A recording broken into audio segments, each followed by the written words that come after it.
নারী মা, নারী বোন, নারী বউ, নারীদের যে সম্মান করতে হয় সেটা পরিবার থেকে শেখানো উচিত। বর্তমান যে সমাজ ব্যবস্থা সেখানে নারীকে কিভাবে সম্মান করতে হয়, বোন হিসেবে কিভাবে তাকে সম্মান করতে হয়, বউ হিসেবে তাকে কিভাবে রেসপেক্ট করতে হয়, সেই শিক্ষা ব্যবস্থা থেকে আমরা অনেকটাই দূরে চলে এসেছি।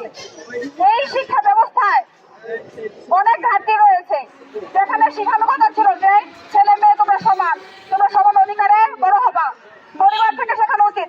সেইখানে নারীদেরকে এখনো বৈষম্যের শিকার হইতে হয়।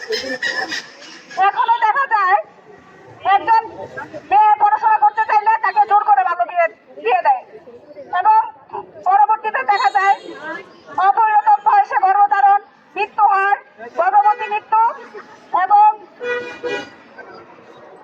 যাতায়াতের যে ব্যবস্থা, আমরা বাসে এবং রেল ট্রেনে কোথাও নিরাপদ নাই। আমরা যখন ট্রেনে উঠবো, ট্রেনে আমাদের কোনো নির্দিষ্ট সিট থাকে না, বাসে উঠবো, বাসে আমাদের নির্দিষ্ট কোনো সিট থাকে না, ওইখানেও দেখা যায় সংরক্ষিত সিট রাখা হয় নারীর নিরাপত্তার জন্য, প্রতিবন্ধীদের জন্য ওইখানেও পুরুষ বসে থাকে। ট্রেনে উঠবো, সেখানে সংরক্ষিত আসন রাখা হয়, ওইখানেও উঠে দেখি পুরুষ বসে থাকে। তাহলে আমাদের সেই নিরাপত্তা কোথায়? আমাদের যাতায়াতের যে সুবিধা সেটা কি রাষ্ট্র এখনো আমাদের নিশ্চিত করতে পারছে? এখনো পারে নাই। সরকারের কাছে দাবি, সরকার যেন এই দায়গুলো না এড়িয়ে যায়, এবং শুধু সরকারের না, এই দায়